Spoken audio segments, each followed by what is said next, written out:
பூமியை விட நிலவில் ஈர்ப்பு விசை குறைவு. எனவே அங்கு எடை குறைவாக இருக்கும். ஆனால் இரண்டிலும் நிறை சமமாகவே இருக்கும்.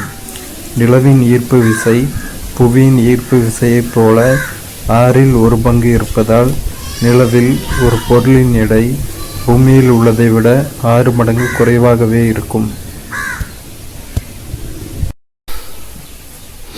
மணல் கடிகாரம். முற்காலத்தில் மக்கள் பகல் நேரத்தை கணக்கிட மணல் கடிகாரம் மற்றும் சூரிய கடிகாரத்தை பயன்படுத்தினர்.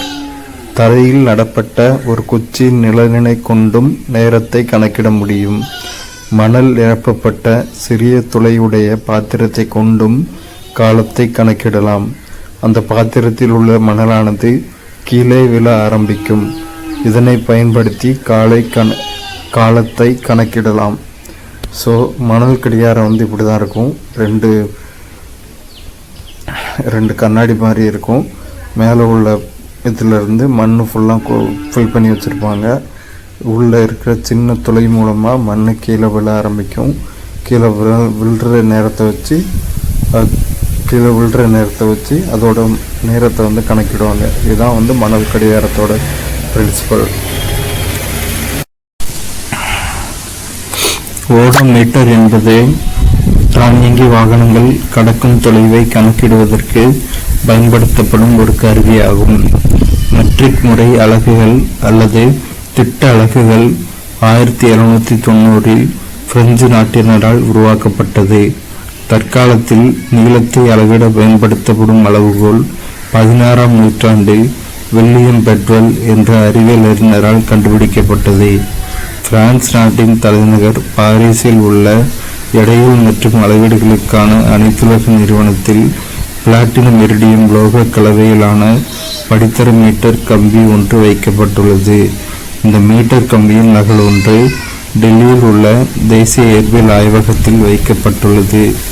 ஒரு புரோகிராம் என்பது பிரான்சில் உள்ள செவ்ரஸ் என்ற இடத்தில் சர்வதேச எடைகள் மற்றும் அளவீடுகளுக்கான அனைத்துலக நிறுவனத்தால் 1889 முதல் வைக்கப்பட்டுள்ள பிளாட்டினம் இரிடியம் லோக கலவையால் ஆன ஒரு உலோகத்தண்டி நிறைக்கு சமம்.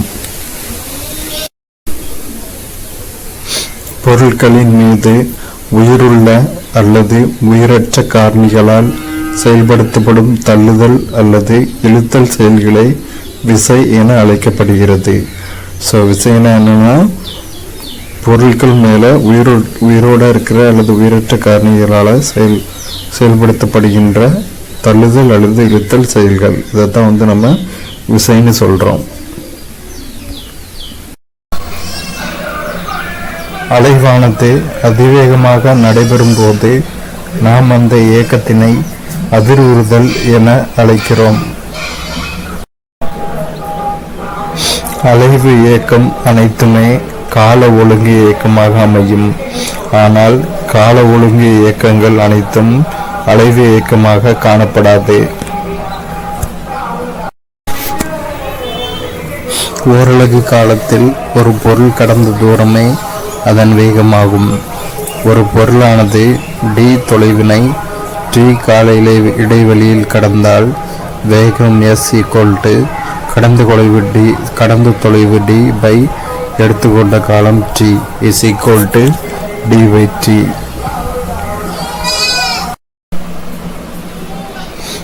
தரைவாழ் விலங்குகளில் சிறுத்தையானது 112 km/மணி வேகத்தில் ஓடக்கூடிய விலங்காகும். திண்மம், திரவம், வாயு. திண்மம் டு திரவம் டு வாயு. வாயு நிலையில் உள்ள பொருட்களை திரவ நிலைக்கு மாற்றும் நிகழ்வையே திரவமாக்கல் என்கிறோம். வாயுவின் அழுத்தத்தை அதிகரிக்கும் போது மூலக்கூறுகள் நெருங்கி வந்து அதன் வெப்பநிலை குறைகிறது. எனவே மூலக்கூறுகளின் ஆற்றல் குறைந்து அவை வாயு நிலையிலிருந்து திரவ நிலைக்கு மாறுகின்றன. அதாவது இப்போ வாயு நிலையில் இருக்கிற இதில் இவ்வளோ மூலக்கூறுகள், இந்த மாதிரி 4 மூலக்கூறுகள் இருக்குதுன்னு நினச்சிக்கோங்க. அதை ப்ரெஷர் கொடுக்கும்போது, அழுத்தம் கொடுக்கும்போது, ஃபோர்ஸ் கொடுக்கும்போது இந்த மூலக்கூறுகள் வந்து நெருங்கி வர ஆரம்பிச்சிடும். இந்த மூலக்கூறு இங்கே வர ஆரம்பிச்சிடும், இந்த மூலக்கூறு இங்கே வர ஆரம்பிச்சிடும். அப்போ மூலக்கூறுகள் வந்து நெருங்கி வந்துடும். ஸோ இந்த வாயு நிலையில் இருக்கிற பொருள் வந்து திரவ நிலைக்கு மாறிடும். இதைத்தான் வந்து இதில் சொல்லியிருக்காங்க. இதே மாதிரி தான் திரவத்திலிருந்து திடநிலைக்கு மாறும். துணி துவைக்கும் இயந்திரம் மூலம் ஈரம் நிறைந்த துணிகளில் இருந்து நீர் வெளியேற்றப்பட்டு அவை உலர்த்தப்படுகின்றன. இம்முறைக்கு மைய விலக்கல் என்று பெயர். உமி என்பது விதை அல்லது தானியத்தை சுற்றி காணப்படும் கடினமான அல்லது பாதுகாப்பான உரையாகும். அரிசியின் வளர்நிலை காலங்களில் இது அரிசியை பாதுகாக்கிறது. கட்டுமான பொருளாகவும் உரமாகவும் மின்காப்பு பொருளாகவும் எரிபொருளாகவும் இது பயன்படுகின்றது. பெரும்பாலான இல்லங்களில் நீரில் உள்ள மாசுக்களை நீக்குவதற்காகவும் நுண்கிருமிகளை புறவிதா கதிர்களை கொண்டு அழிப்பதற்காகவும் வணிக ரீதியிலான நீர் வடிகட்டிகள் பயன்படுத்தப்படுகின்றன. எதிர்ச்சவ்வூடு பரவல் என்ற முறையில் நீரில் உள்ள மாசுக்கள் நீக்கப்பட்டு நீர் சுத்திகரிக்கப்படுகிறது.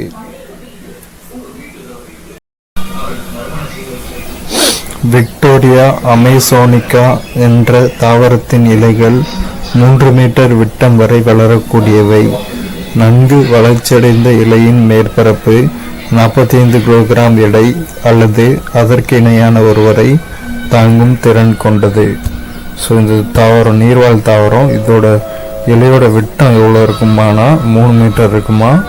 இது மேலே ஒரு பர்சன் உட்கார்ந்தா அந்த பர்சன் 45 கிலோகிராம் எடை வரை தாங்கும் திறன் கொண்டது நீரில். தாவரங்களை வகைப்படுத்துதல். பூவின் அடிப்படையில் தாவரங்களை 2 வகைகளாக பிரிக்கலாம். அவை பூக்கும் தாவரங்கள் மற்றும் பூவா தாவரங்கள் ஆகும். சூரியகாந்தி பூக்கும் தாவரம், ரிக்ஸியா பூவா தாவரம். விதை அமைந்திருக்கும் அடிப்படையில் தாவரங்களை 2 வகைகளாக பிரிக்கலாம். அவை ஆஞ்சியோஸ்போம்கள், மூடி விதை தாவரங்கள், விதைகள் கனிகளில் புதைந்திருக்கும், மற்றும் ஜிம்னோஸ்போம்கள், திறந்த விதை தாவரங்கள், விதைகள் கனிகளில் புதைந்திருக்காது. மூடிய விதை தாவரம், சைகஸ் திறந்த விதை தாவரம். இதுதான் தாவரங்களின் வகை, பூவின் அடிப்படையில் மற்றும் விதை அமைந்திருக்கும் அடிப்படையில். தாமரையின் இலைக்காம்பில் உள்ள காற்று இடைவெளிகள் ஏர் ஸ்பேசஸ்.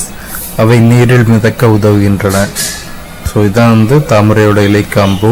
இதில் இந்த புள்ளியாக தெரியுதுல்ல, அதான் ஏர் ஸ்பேசஸ். இந்த ஏர் ஸ்பேசஸ் இருக்கிறதுனால தான் தாமரை பூ தண்ணியில் மிதக்குது. உலகில் மிக நீளமான நதி நைல் நதியாகும். இது 6650 கிலோமீட்டர் நீளம் உடையது. இந்தியாவிற்குள் பாயும் மிக நீளமான நதி கங்கையாகும். இதன் நீளம் 2525 கிலோமீட்டர். 25 2020 மாதிரி 25 470 மில்லியன் ஆண்டுகளுக்கு முன் உருவான நிலவாழ் தாவரங்கள் மாஸ்கள் மற்றும் லிவர் ஓட்ஸ்கள் ஆகும். தென் அமெரிக்காவில் உள்ள அமேசான் மலைக்காடுகள் உலகிற்கான ஆக்சிஜன் தேவையில் பாதியை உற்பத்தி செய்கின்றன. ஸோ நம்ம வேர்ல்டு மேப்பில் பார்த்தா வட அமெரிக்கா எங்கே இருக்கும், தென் அமெரிக்கா எங்கே இருக்கும். தென் அமெரிக்காவில் தான் அமேசான் ஃபாரஸ்ட் அதிகமாக இருக்குது. அமேசான் ஃபாரஸ்ட் ஃபுல்லாக காணப்படுது. இந்த அமேசான் ஃபாரஸ்டில் இருந்து half of the oxygen for wild life, உலகத்திற்கு தேவையான ஆக்சிஜனில் பாதி ஆக்சிஜன் அமேசான் காடுகளில் இருந்து தான் உற்பத்தி செய்யப்படுது. ஒவ்வொரு ஆண்டும் அக்டோபர் மாதம் முதல் திங்கட்கிழமை உலக வாழ்விட நாளாக அனுசரிக்கப்படுகிறது.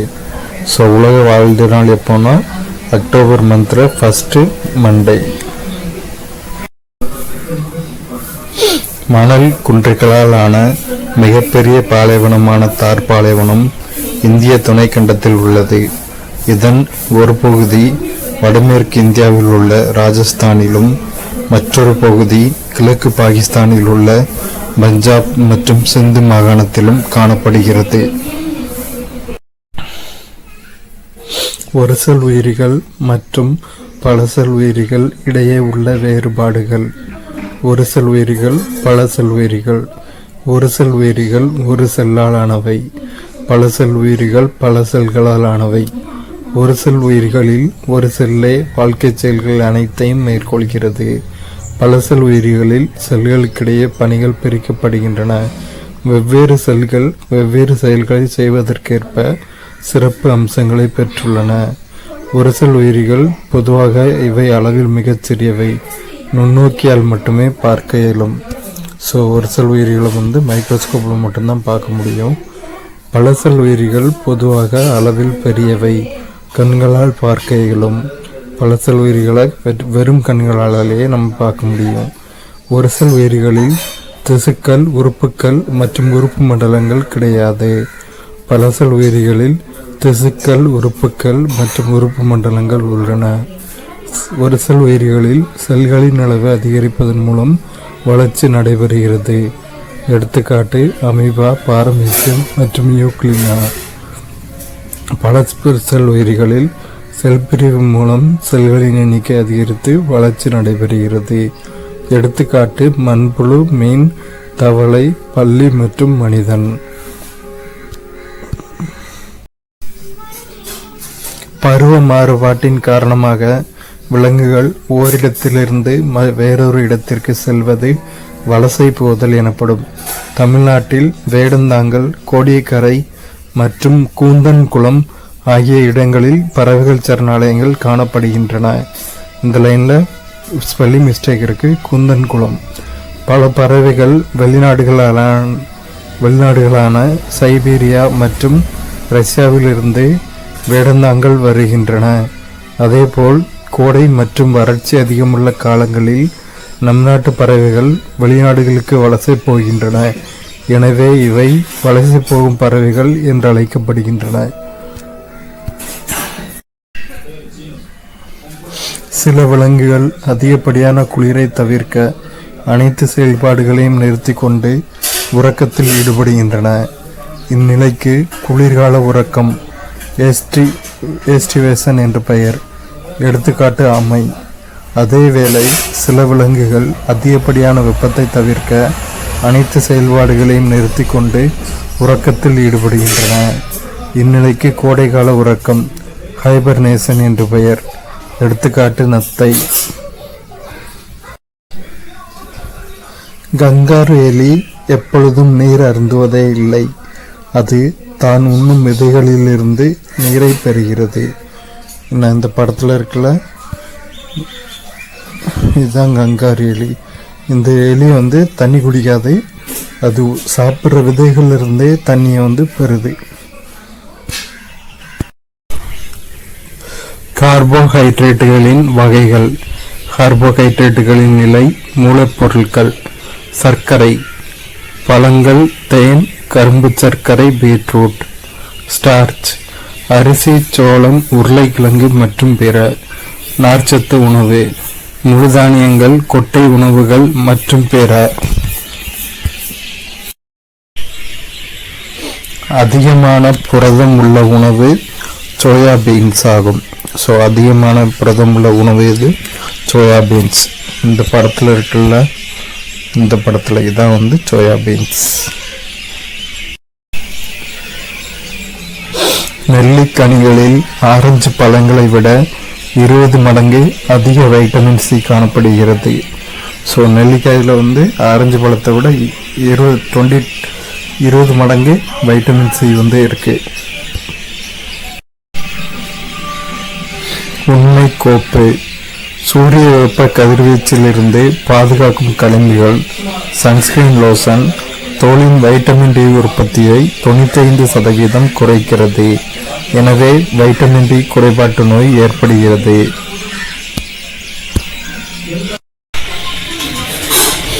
தாது உப்புகள் மற்றும் அவற்றின் பணிகள். தாது உப்புகள் பணிகள்: கால்சியம், வலுவான எலும்புகள் மற்றும் பற்கள், இரத்தம் உறைதல். பாஸ்பரஸ் வலுவான எலும்புகள் மற்றும் பற்கள். அயோடின் தைராய்டு ஹார்மோன் உற்பத்தி. இரும்பு சத்து ஹீமோகுளோபின் உற்பத்தி மற்றும் மூளை வளர்ச்சி. அதாவது கால்சியம் வலுவான எலும்புகளை உருவாக்குறதுக்கும் பற்கள் வலுவான பற்கள் உருவாக்குறதுலையும் இரத்த முறைதலையும் ஈடுபடுது. பாஸ்பரஸ் ஈடுபடுதலுக்கும் காரணமாக இருக்குது. பாஸ்பரஸ் வலுவான எலும்புகள் மற்றும் வலுவான பற்களுக்கு காரணமாக இருக்குது. அயோடின் சத்து தைராய்டு ஹார்மோன் உற்பத்திக்காண்டி பயன்படுது. இரும்பு சத்து ஹீமோகுளோபின் உற்பத்தி, இரத்தத்தில் உள்ள ஹீமோகுளோபின் உற்பத்தி மற்றும் மூளை வளர்ச்சிக்காக பயன்படுகிறது. உலகளவில்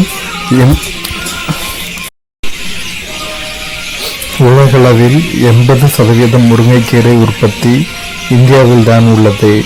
முருங்கைக்கீரையை சீனா, அமெரிக்கா, ஜெர்மனி, கனடா, தென் கொரியா மற்றும் ஐரோப்பிய நாடுகள் இறக்குமதி செய்கின்றன.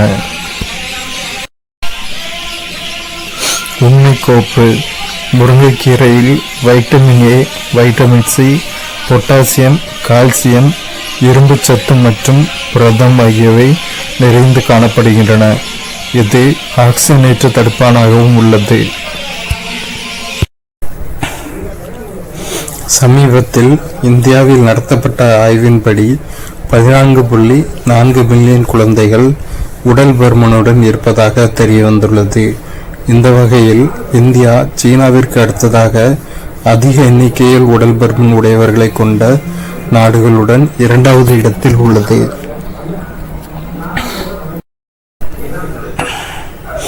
புரத குறைபாட்டால் ஏற்படும் நோய்கள் அறிகுறிகள்.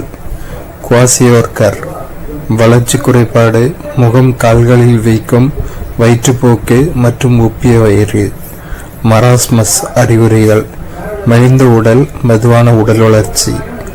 தாது உப்புகள் குறைபாட்டால் ஏற்படும் தாது உப்புகள் நோய்கள். கால்சியம் நோய் ரிக்கெட்ஸ். பாஸ்பரஸ் குறைவால் ஏற்படும் நோய் ஆஸ்டியோமலேசியா. அயோடின் குறைவால் ஏற்படும் நோய் கிரிட்டினிசம் குழந்தைகளில் ஏற்படுகிறது. பெரியவர்களில் முன்கழுத்து கல்லறையாக ஏற்படுகிறது.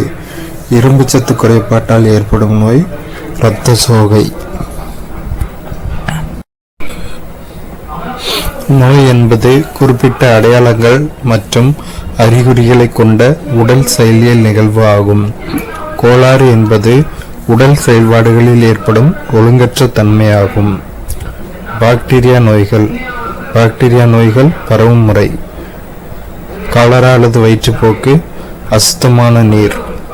நிமோனியா அல்லது காய்ச்சல், இருமல் மற்றும் தும்மலின் போது வெளிப்படும் காற்று திவலைகளை சுவாசித்தல். டெட்டனஸ் அல்லது கக்குவான், பாக்டீரியாக்களினால் தாக்கப்பட்ட காயங்கள். காசநோய், இருமல் மற்றும் தும்மலின் போது வெளிப்படும் காற்று திவலைகளை சுவாசித்தல். டைபாய்டு அல்லது காய்ச்சல், அசுத்தமான உணவு அல்லது நீர். முதல்ல நோய்னா என்ன, கோளாறுனா என்ன, ரெண்டுக்கான வித்தியாசம் என்னன்னு பார்த்துட்டோம். பாக்டீரியா நோய்கள் பற்றியும் பார்த்துட்டோம். பரவும் முறை. ஒரு வைரஸ் டிஎன்ஏவுக்கு பதிலாக ஆர்என்ஏவை பெற்றிருந்தால் அதற்கு ரெட்ரோ வைரஸ் என்ற பெயர். ஸோ ரெட்ரோ வைரஸ்னா என்ன, டிஎன்ஏக்கு பதிலாக ஆர்என்ஏவை பெற்றிருந்துச்சுன்னா அப்படி பெற்றிருக்கக்கூடிய வைரஸ் தான் ரெட்ரோ வைரஸ். வெப்பநிலையை நாம் துல்லியமாக கணக்கிட வெப்பநிலை மானி உதவுகிறது. ஸோ வெப்பநிலையை கணக்கிட உதவும் கருவி வெப்பநிலை மானி.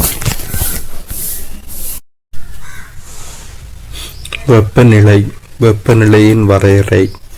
ஒரு பொருள் எந்த அளவு வெப்பமாக அல்லது குளிர்ச்சியாக உள்ளது என்பதனை அளவிடும் அளவுக்கு வெப்பநிலை என்று பெயர். வெப்பநிலையின் SI அலகு கெல்வின் ஆகும். வெப்பநிலைனா என்னன்னா, ஒரு பொருள் எவ்வளோ சூடாக இருக்குது, எவ்வளோ குளிர்ந்துருக்கு அப்படிங்கிறத அளக்கிற அளவுக்கு தான் வெப்பநிலையின் பேர். வெப்பநிலையோட SI அலகு கெல்வின். ஆப்பிரிக்காவில் உள்ள லிபியாவில் 1922ஆம் வருடத்தில் ஒரு நாள் காற்றின் வெப்பநிலையானது 59 டிகிரி செல்சியஸ் என கணிக்கப்பட்டிருக்கிறது. அண்டார்டிக் கண்டத்தின் வெப்பநிலை தான் உலகிலேயே மிக குறைந்த வெப்பநிலையாக அளவிடப்பட்டுள்ளது. அது தோராயமாக -89°C என கணக்கிடப்பட்டுள்ளது. வெப்பநிலை நீரின் உறைநிலைக்கு குறைவாக இருக்கும் பொழுது எதிர்குறி மைனஸ் உபயோகப்படுத்தப்படுகிறது. நீரின் உறைநிலை 0°C என கணக்கிடப்படுகிறது. நமது உடலின் சராசரி வெப்பநிலை 37°C ஆகும். காற்றின் வெப்பநிலை 15°C முதல் 20°C அளவில் இருக்கும் பொழுது நமது உடல் குளிர்ச்சியாக உணர்கிறது. வெப்பத்தினால் பொருளின் நீளத்தில் ஏற்படும் அதிகரிப்பு நீள்விரிவு என்றும், பொருளின் பருமனில் ஏற்படும் அதிகரிப்பு பரும விரிவு எனவும் அழைக்கப்படுகிறது. அதாவது இப்படி ஒரு பொருள் இருக்குன்னு வைங்க, இதுக்கு நம்ம ஹீட்டு கொடுக்குறோம். ஹீட்டு கொடுக்கும்போது இதோட நீளம் இந்த அளவுக்கு ஆச்சுன்னா அதை தான் நீள்விரிவுன்னு சொல்கிறோம். அதே டைம் இதோட வெயிட் பருமன் அதிகரிச்சுன்னா அதை தான் நம்ம பரும விரிவு அப்படின்னு சொல்கிறோம். சமையலறை மற்றும் ஆய்வகங்களில் பயன்படுத்தும் கண்ணாடி பொருட்கள் போரோசிலிகேட் கண்ணாடியால் உருவாக்கப்படுகின்றன, அதாவது வைரஸ் கண்ணாடி. இந்த கண்ணாடி பொருட்களை வெப்பப்படுத்தும் பொழுது மிக மிக குறைவாகவே வேறுபடுகின்றன. எனவே இவற்றில் விரிசல் ஏற்படுவதில்லை. அதாவது என்ன சொல்லியிருக்காங்கன்னா, வீட்டில் கிச்சனில் மற்றும் லேபில் யூஸ் பண்ணுற கண்ணாடி பொருட்கள் போரோசிலிகேட் கண்ணாடியால் வைரஸ் கண்ணாடியால் தயாரிக்கப்படுது. அதனால் வெப்பப்படுத்தும் போது எப்பவுமே பொருட்கள் விரிவடையுங்களா, அந்த மாதிரி இல்லாமல் ரொம்ப கம்மியாக விரிவடையுது. அதனால் இதில் விரிசல் ஏற்படுறதில்லை.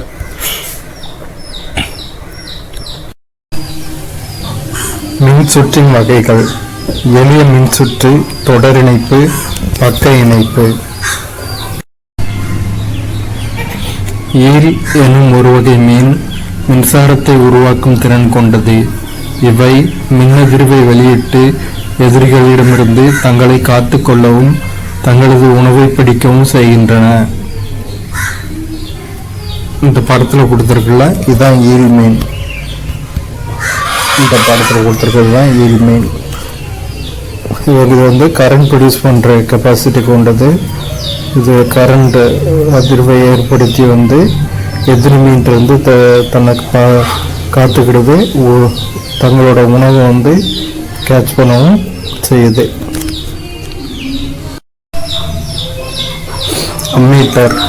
அம்மீட்டர் என்பது ஒரு மின்சுற்றில் பாயும் மின்னோட்டத்தின் அளவை அளவிடும் கருவியாகும். இக்கருவியானது சுற்றின் தொடர் இணைப்பில் இணைக்கப்பட வேண்டும். ஸோ அம்மீட்டர்னா என்னென்னா, இது இந்த படத்தில் கொடுத்துருக்கலாம், இதுதான் அம்மீட்டர்.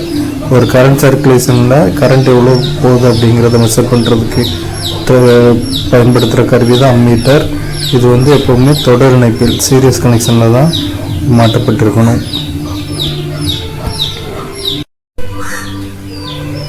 தாமஸ் ஆல்வா எடிசன் ஓர் அமெரிக்க கண்டுபிடிப்பாளர். இவர் 1000க்கும் மேற்பட்ட உபயோகமான பொருட்களை உருவாக்கியுள்ளார். அவைகள் பல வீடுகளில் பயன்படுத்தக்கூடியவை. மின்விளக்கை கண்டுபிடித்ததற்காக நாம் என்றும் அவரை போற்றுகிறோம். ஸோ மின்விளக்கை கண்டுபிடித்தவர் யார்? Thomas Alva Edison. அவர் அமெரிக்க நாட்டினை சேர்ந்தவர். எந்த கண்ட்ரி? அமெரிக்கா. அவருடைய காலம் பிப்ரவரி 11, 1847 டு அக்டோபர் 18, 1931. 1000க்கும் மேற்பட்ட இன்வென்ஷன்ஸ் தாமஸ் ஆல்வா எடிசன் கண்டுபிடிச்சிருக்காரு. அதில் முக்கியமான பயன்பாடு மின்விளக்கு, லைட்டு. இன்றைக்கி நம்ம வீட்டில் யூஸ் பண்ணுற லைட்டு, பல்பு தான் தாமஸ் ஆல்வா எடிசனோட முக்கியமான கண்டுபிடிப்பு.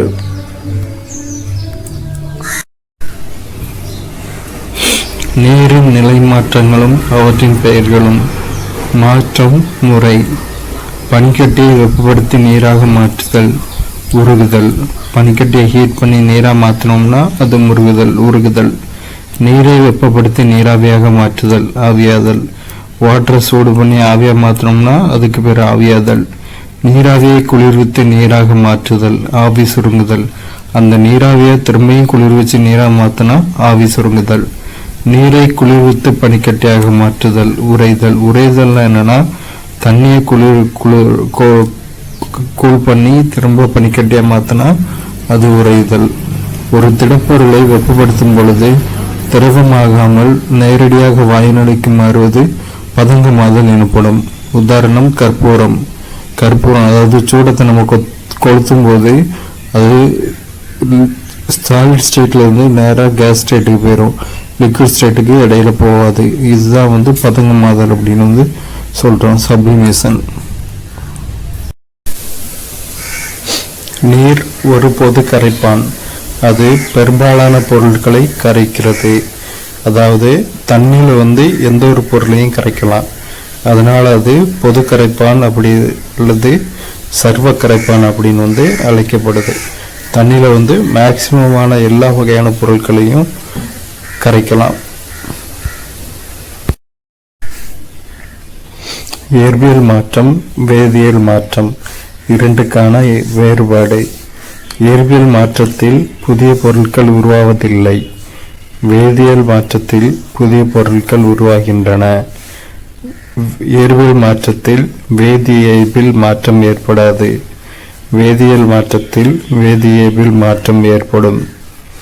இயற்பியல் மாற்றம் ஒரு தற்காலிக மாற்றம். வேதியியல் மாற்றம் ஒரு நிரந்தர மாற்றம். இயற்பியல் மாற்றம் ஒரு மீள்வினை, அது திரும்பி நடக்கும். வேதியியல் மாற்றம் ஒரு மீளா வினை, திரும்ப நடக்காது. இயற்பியல் மாற்றம் டெம்பரரியானது, வேதியியல் மாற்றம் பர்மனண்டானது. இயற்பியல் மாற்றத்தில் கெமிக்கல் காம்போசிஷன் சேஞ்ச் நடக்காது. வேதியியல் மாற்றத்தில் வேதியியல் மாற்றம் ஏற்படும். இயற்பியல் மாற்றத்தில் புதிய பொருட்கள் உருவாகாது. வேதியியல் மாற்றத்தில் புதிய பொருட்கள் உருவாகும். அவ்வளவுதான். ஒரு குறிப்பிட்ட இடத்தில் காற்று வீசும் திசையை கண்டறிய காற்று திசை காட்டி பயன்படுகிறது. காற்றின் திசையறிய நாம் ஒரு திசை காட்டியையும் உருவாக்கலாம். இப்போ இந்த மாதிரி எங்கே பார்த்தீங்கன்னா ஏர்போர்ட்டில் பார்த்துருப்பீங்க, இன்னும் நிறைய இடத்துல பார்த்துருப்பீங்க. விண்டு எங்கேருந்து எந்த டைரெக்ஷன்லேருந்து எந்த டைரெக்ஷனுக்கு ஃப்ளோ ஆகுது அப்படிங்கிறத இண்டிகேட் பண்ண தான் இப்படி கட்டியிருப்பாங்க, இப்படி வச்சுருப்பாங்க. இப்போ இங்கே இந்த மாதிரி இருக்குதுன்னா விண்டு லெஃப்ட் சைட்லேருந்து ரைட் சைடு ரைட் சைடு வீசுது அப்படின்னு அர்த்தம். உள்ளிழுக்கும் மற்றும் வெளியிடும் காற்றின் ஏவு. பகுதி பொருட்கள்: உள்ளிழுக்கும் காற்று, வெளியேற்றும் காற்று. Nitrogen 78%, 78%. Oxygen 21%, 16%. Carbon di oxide 0.03%, 4%. நீராவி மாறுபடும் அளவு கூடுதலாக வெளியேறும். மந்த வாயுக்கள் 0.95%, 0.95%. தூசு மாறுபடும் அளவு இல்லை. வெப்பநிலை: அறை வெப்பநிலை, உடல் வெப்பநிலை. நம்மால் வெறும் கண்களால் செல்லினை காண இயலாது, ஏனெனில் அது அளவில் மிகச் சிறியது. அதனை கூட்டு நுண்ணோக்கியால் நம்மால் காண இயலும். தற்காலத்தில் எலக்ட்ரான் நுண்ணோக்கியானது செல்களை நன்கு உருப்பெருக்கம் செய்து பயன்படுகிறது. செல்லை நம்ம வெறும் கண்ணால் பார்க்க முடியாது, அந்த அளவுக்கு அது ரொம்ப சின்னது. ஆனால் மைக்ரோஸ்கோப்பில் செல்லை பார்க்கலாம், நுண்ணோக்கியில் செல்லை பார்க்கலாம். எலக்ட்ரான் நுண்ணோக்கி அந்த செல்லை உருப்பெருக்கம் செய்து காண பயன்படுது.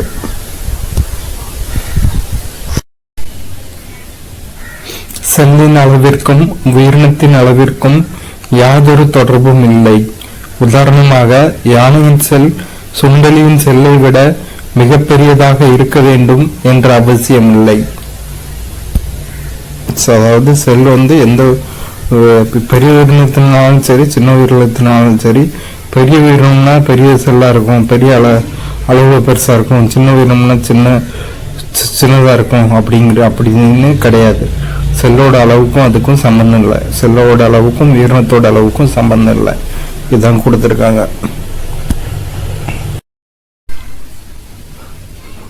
தோராயமாக மனித உடலில் உள்ள செல்களின் எண்ணிக்கை 3.7 × 10⁻13.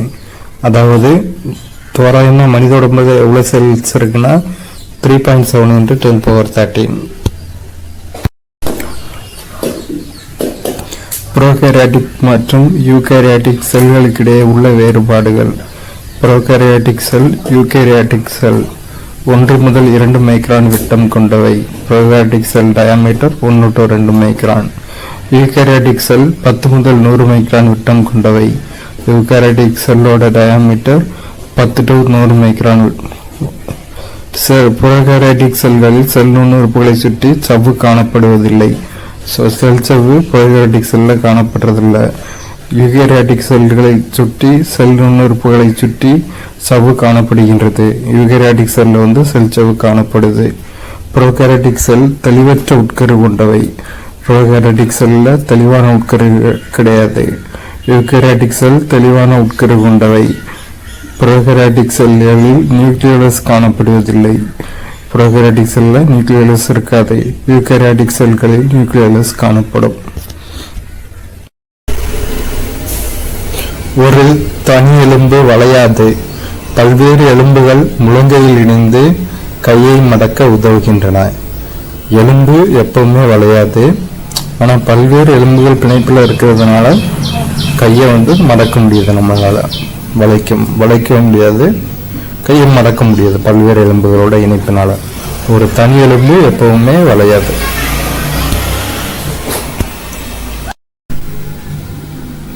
உணவு பாதையின் பாகங்கள்: வாய், வாய்க்குழி, தொண்டை, உணவு குழல், இரைப்பை, சிறுகுடல், பெருங்குடல், மலவாய்.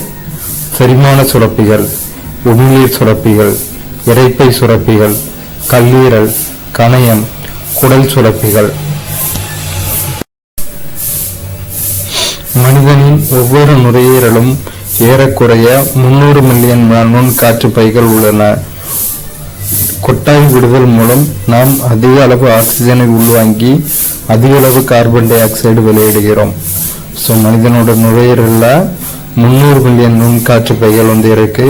கொட்டாய் விடுதல்னால ஆக்சிஜனை இன்ஹேல் பண்ணிட்டு கார்பன் டை ஆக்சைடை நம்ம வெளியிடுறோம். ஒரு நிமிடத்தில் எத்தனை நாடி துடிப்புகள் ஏற்படுகிறது என்று எண்ண முடியும். அதன் எண்ணிக்கையே நாடி துடிப்பு விகிதம் எனப்படும். சாதாரணமாக ஓய்வு நிலையில் உள்ள ஒரு மனிதனின் சராசரி நாடி துடிப்பு ஒரு நிமிடத்தில் 72 to 80 வரை இருக்கும். இரத்த தானம். மருத்துவமனைகளில் நோயாளிகளின் தேவைக்காக இரத்தம் தற்காலிகமாக இரத்த வங்கிகளில் சேமிக்கப்படுகின்றது. 18 வயதுக்கு மேல் ஆரோக்கியமான ஒவ்வொருவரும் இரத்த தானம் செய்யலாம். அதன் மூலம் அவசரகால விபத்து காலங்களிலும் அறுவை சிகிச்சையின் போதும் இரத்தம் தேவைப்படுபவர்களுக்கு உரிய காலத்தில் இரத்தம் கொடுக்கப்படுகிறது. இரத்த தானம் இவர்களின் உயிர் காக்க உதவுகிறது. இரத்த தானம் எத்தனை வயசுல இருந்து கொடுக்கலாம்? 18 வயசுல இருந்து கொடுக்கலாம்.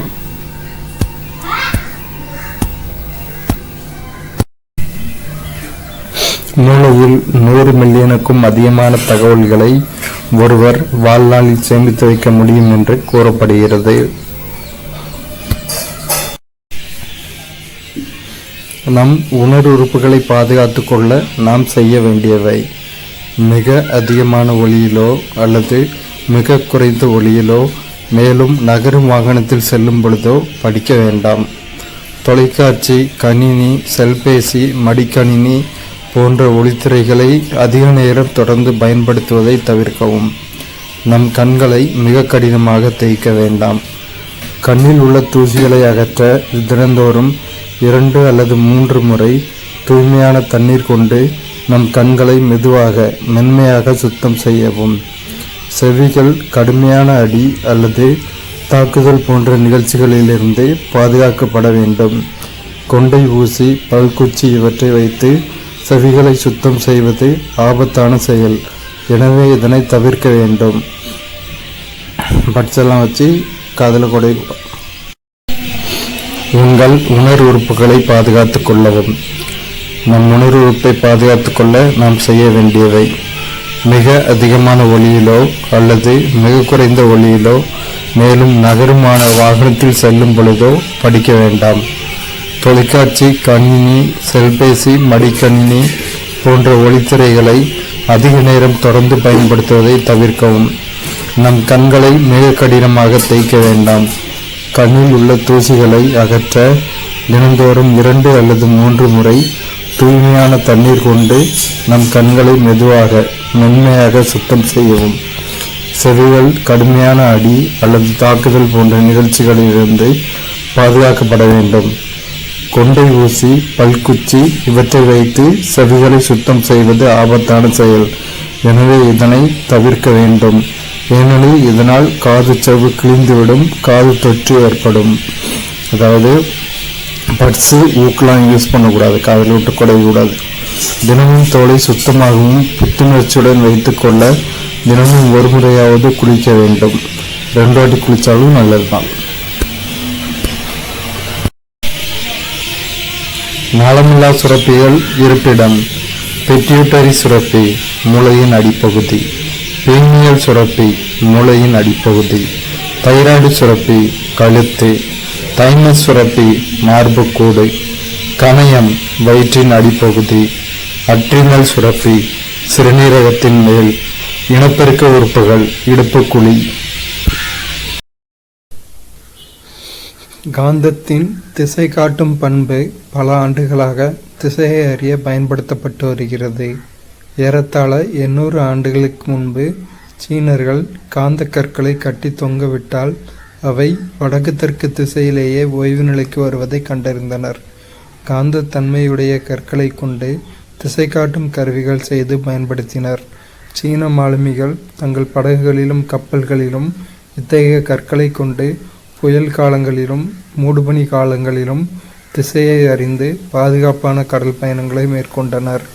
ஸோ என்னன்னா, சீனர்கள் 800 வருஷத்துக்கு முன்னாடியே காந்த பொருட்களை வச்சு ஒரு காந்தத்தை நம்ம தொங்க விட்டோம்னா, நூலில் கட்டி தொங்க விட்டோம்னா அது எப்போவுமே வடக்கு தெற்கு திசையிலேயே தான் நிற்கும். இந்த இதை சீனர்கள் கண்டுபிடிச்சி திசை காட்டும் கருவியாக காந்த பொருட்களை வச்சு படகுல, கப்பலில் வெளிநாடுகளுக்கு போகிறப்போ, கடல் கடந்து போகிறப்போ பயன்படுத்தியிருக்காங்க. கைபேசி, குறுந்தகடு, கணினி போன்றவற்றிற்கு அருகில் காந்தங்களை வைத்தால் காந்தங்கள் அதன் காந்தத்தன்மையை இழந்துவிடும். அந்த பொருட்களும் பாதிப்புக்கு உள்ளாகும். இதில் டிவியும் சேர்த்துக்கணும். டிவி, நாங்கள் சின்ன பிள்ளையில் ஒருத்தர் வீட்டில் டிவி பார்க்கும்போது டிவி பக்கத்தில் காந்தத்தை கொண்டு போனப்போ அந்த காந்தம் இருந்த பகுதி அப்படியே ரவுண்டாக ஸ்க்ரீன் அதிலேருந்து எதுவுமே தெரியாமல் மறைச்சிட்டு அதோட காந்த மேக்னட்டிக் பவரும் போயிட்டு இதை தான் கொடுத்துருக்காங்க. கைபேசி, மொபைல், சிடி, கம்ப்யூட்டர் இந்த மாதிரி சாதனங்களில் காந்தத்தை வச்சா அதோட காந்தத்தன்மையை இழந்துடும். அந்த பொருட்களும் பாதிப்புக்குள்ளாகும். நீரானது மண்ணில் உள்ள உப்புகள் மற்றும் தாது பொருட்களை தன்னுடன் கரைத்து எடுத்து செல்கிறது. இந்த உப்புகளும் தாதுக்களும் கடல்கள் மற்றும் பெருங்கடல்களில் லட்சக்கணக்கான ஆண்டுகளாக படிந்து வருகிறது. கடலின் அடியில் காணப்படும் எரிமலைகளும் கடல் நீருடன் உப்பினை சேர்க்கின்றன. அதிக அளவு கரைபொருள் கரைந்துள்ள நீரினை நம்மால் பயன்படுத்தவோ அல்லது பருகவோ இயலாது. இத்தகைய நீரினை நாம் உப்பு நீர் என அழைக்கிறோம். பொதுவான வளிமண்டல அழுத்தத்தில் நீரானது 0 டிகிரி செல்சியஸ் வெப்பநிலையில் பனிக்கட்டியாக உறைகிறது. ஒவ்வொரு வருடமும் மார்ச் 22ஆம் தேதி உலக நீர் தினமாக கொண்டாடப்படுகிறது. ஸோ உலக நீர் தினம் மார்ச் 22. ஸோ நார்மல்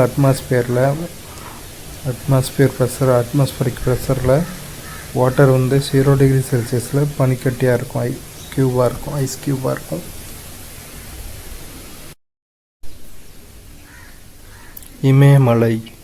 இமயமலை பனிப்படிவுகள், பனிப்பாறைகள் மற்றும் பனியாறுகளை கொண்டுள்ளது. ஆசியாவின் முக்கிய ஆறுகளில் 10 பெரிய ஆறுகள் இமயமலையில் இருந்து தொடங்கி பாய்கின்றன.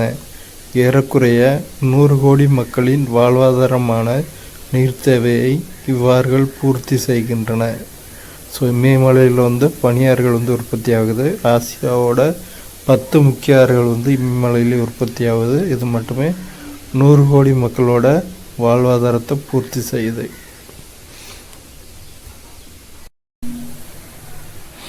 நீரின் கன அளவை லிட்டர் மற்றும் மில்லிலிட்டர் போன்ற அலகுகளால் அளக்கலாம். காலன் என்பதும் நீரின் கன அளவினை அளக்கக்கூடிய அலகாகும். ஒரு காலன் என்பது 3.785 லிட்டர் ஆகும். நீர்த்தேக்கங்களில் உள்ள நீரின் அளவினை TMC/feet என்ற அலகால் அளக்கப்படுகின்றது. அணைக்கட்டுகளில் இருந்து திறக்கப்படும் நீரின் அளவு கியூசக் கன/வினாடி என்ற அலகால் அளக்கப்படுகிறது.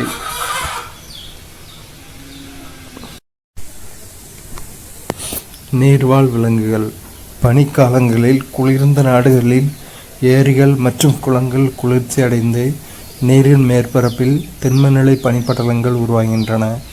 இருந்தபோதிலும் பனிப்படலத்திற்கு கீழ் வசிக்கும் நீர்வாழ் விலங்குகள் இறப்பதில்லை. ஏனெனில் மிதக்கும் பனிப்படலமானது ஒரு பாதுகாப்பு படலமாக செயல்பட்டு நீரிலிருந்து வெப்பம் வெளியேறுவதனை அனுமதிப்பதில்லை. எனவே நீரின் மேற்பரப்பு மட்டுமே குளிர்ச்சி அடைந்து பனியாக மாறுகின்றது. இக்காரணங்கள் நீர்வாழ் விலங்குகளுக்கு சாதகமாக அமைந்து அவை உயிர் வாழ உதவுகின்றன. இப்போ குளிர்ந்த நாடுகளில் குளிர்ந்த பிளேசஸில் வாட்டர் மேலே இப்படி ஒரு சாலிடான பனிப்படலம் உருவாயிரும். கீழே வாட்டர் இருக்கும், மேலே சாலிடான பனிப்படலம் உருவாயிரும். அதனால் நீருக்கு கீழே வாழ்கிற நீருக்கு கீழே வாழ்கிற மீன்கள் போன்ற நீர்வாழ் தாவரங்கள் இதனால் பாதிப்படைகிறதில்ல. ஏன்னா இதுக்கு மேலே இந்த பனிப்படலம் இருக்கிறதுனால இந்த நீர்லாம் வெப்பப்படுத்தி ஆவியாக போகிறது கிடையாது. ஸோ இதனால் நீர்வாழ் உயிரினங்கள் பாதுகாக்கப்படுகின்றன. இதுதான் கொடுத்துருக்காங்க. கூவம் ஒரு முகத்துவாரம். நீர்நிலைகள் கடலை சந்திக்கும் உயர் நிலங்களுக்கு முகத்துவாரம் என்று பெயர்.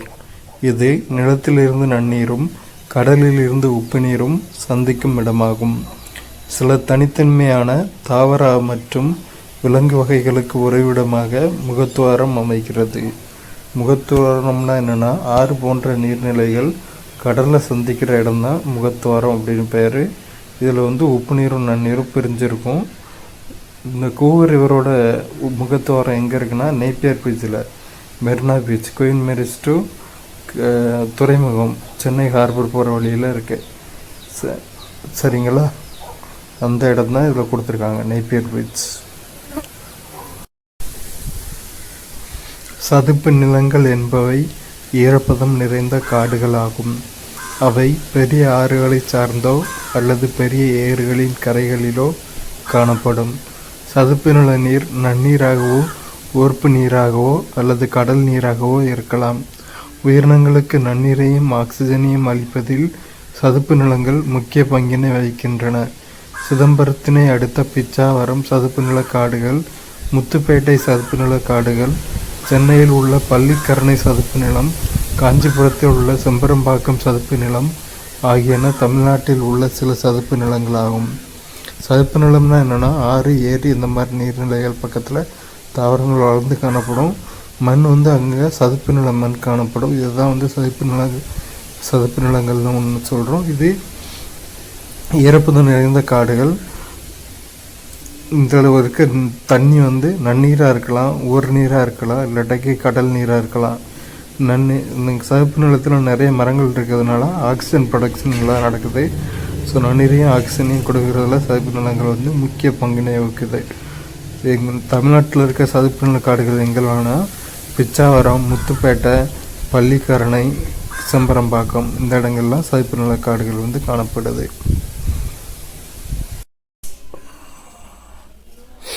வெங்காயத்தினை நறுக்கும்போது நம்மில் பலருக்கு கண்களில் எரிச்சலுடன் கண்ணீர் வருவதற்கான காரணம் அதன் செல்களில் பொதிந்துள்ள புரோபேன் தயால் எஸ் ஆக்சைடு எனும் வேதிப்பொருளாகும். வீட்டில் பல்லரி நம்ம வெட்டும்போது நம்ம கண்ணிலிருந்து கண்ணீர் வரும். அது காரணம் என்னென்னா, பல்லரியோட செல்களில் இருக்கிற புரோபேன் தயால் எஸ் ஆக்சைடு அப்படிங்கிறது கெமிக்கல் தான் அது காரணம். இது எளிதில் ஆவியாகக்கூடியது, அது சீக்கிரத்தில் ஆவியாகக்கூடியது. வெங்காயத்தை வெட்டும்போது சில செல்கள் சிதைந்து இந்த வேதிப்பொருள் வெளிப்படும். எளிதில் ஆவியாகி உடனே கண்களை சென்றடைந்து எரிச்சல் ஏற்படுத்தி கண்ணீரை தூண்டும்.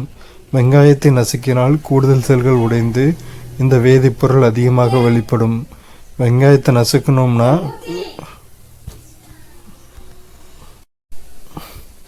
வெங்காயத்தை நசுக்கினால் கூடுதல் செல்கள் உடைந்து இந்த வேதிப்பொருள் அதிகமாக வெளிப்படும். வெங்காயத்தை நம்ம நசுக்கணும்னா எக்ஸ்ட்ராவாக செல்கள் உடைஞ்சி இந்த புரோபைன் டயல் ஆக்சைடு அதிகமாக வெளிப்படும். எனவே இன்னும் அதிகமாக கண்ணீர் வரும்.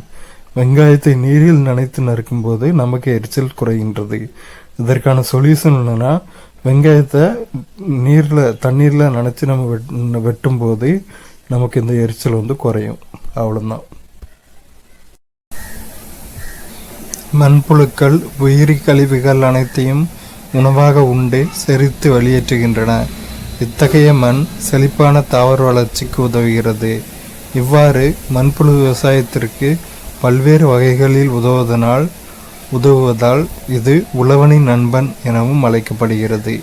மண்புழு வயலில் இருக்கிற மண்ணை உணவாக உண்டு செரித்து வெளியேற்றுது. அப்படி உணவாக உண்டு செரித்து வெளியேற்றதுனால அந்த மண்புழுவோட வயிற்றுக்கு போய் திரும்ப வெளியே வந்த மண் விவசாயத்துக்கு நல்ல உரமாக பயன்படுது. செழிப்பான தாவர வளர்ச்சிக்கு உதவுது. அதில் அவ்வளோ சத்து இருக்குது. இப்படி மண்புழு விவசாயத்துக்கு பயன்படுறதுனால உழவனின் நண்பன் அப்படின்னு மண்புழுவை நம்ம சொல்கிறோம்.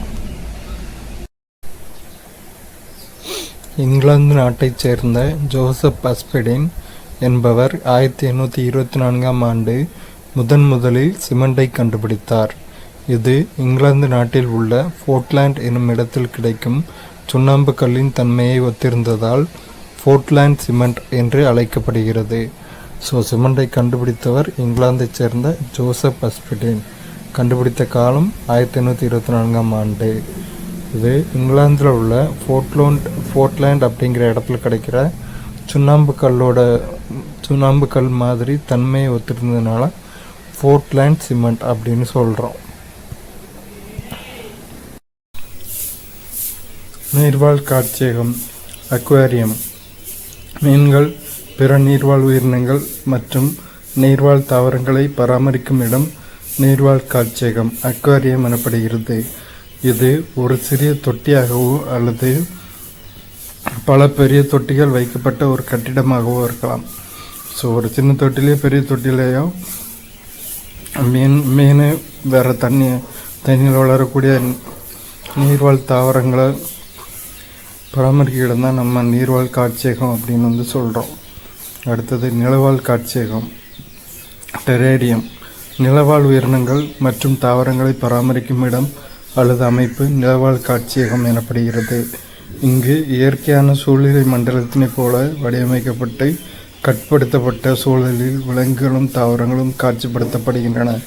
நீர்வாழ் காட்சியகம் மற்றும் நிலவாழ் காட்சியகம் ஆகியவை விலங்குகளையும் தாவரங்களையும் நெருக்கமாக உற்று நோக்க உதவுகின்றன. அலங்காரத்திற்காகவும் இவை பயன்படுகின்றன. படைப்பாக்க மறுபயன்பாடு. படைப்பாக்க மறுபயன்பாடு அல்லது உயர் சுழற்சி என்பது கழிவுப் பொருட்கள் அல்லது தேவையற்ற பொருட்களை உயர்தரமான மற்றும் சுற்றுச்சூழல் மதிப்புடைய பொருட்களாக மாற்றி பயன்படுத்தல் ஆகும். நாம் ஒரு பொருளை உயர் சுழற்சி செய்யும் போது அதற்கு நாம் வேறு பயன்பாட்டினை தருகிறோம். எடுத்துக்காட்டு, பயன்படுத்திய டயர்களை அமரும் நாற்காலியாக மாற்றுதல், பயன்படுத்திய நெகிழி பாட்டில்களை பேனா தாங்கியாக மாற்றி பயன்படுத்துதல். உலகளவில் கனிகள் மற்றும் காய்கறிகள் உற்பத்தியில் இந்தியா 2ஆம் இடத்தை வகிக்கிறது. உலக உணவு தினம் அக்டோபர் 16. அனைவருக்கும் உணவு பாதுகாப்பையும் சத்துணவின் தேவையையும் வலியுறுத்தி இந்நாள் கடைபிடிக்கப்படுகிறது. ஐக்கிய நாடுகள் அவையின் உணவு மற்றும் வேளாண் நிறுவன அமைப்பு ஒவ்வொரு ஆண்டும் ஒரு கருப்பொருளை மையமாக கொண்டு இத்தினத்தினை கொண்டாடுகிறது.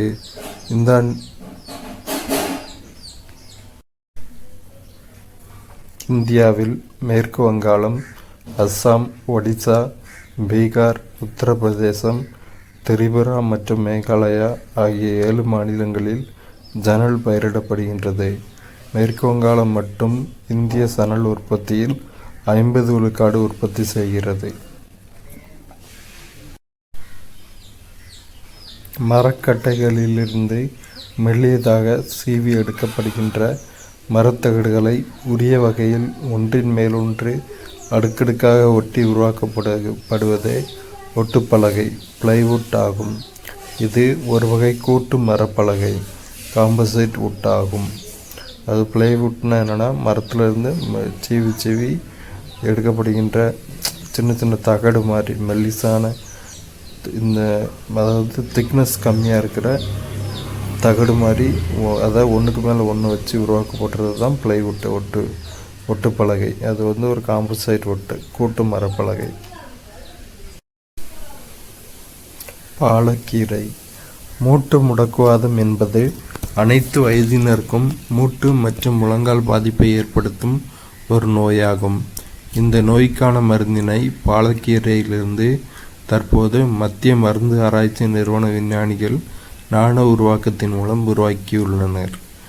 மூட்டு முடக்குவாதத்துக்கான மருந்து பாலக்கீரையிலிருந்து கண்டுபிடிச்சிருக்காங்க. அவ்வளோதான்.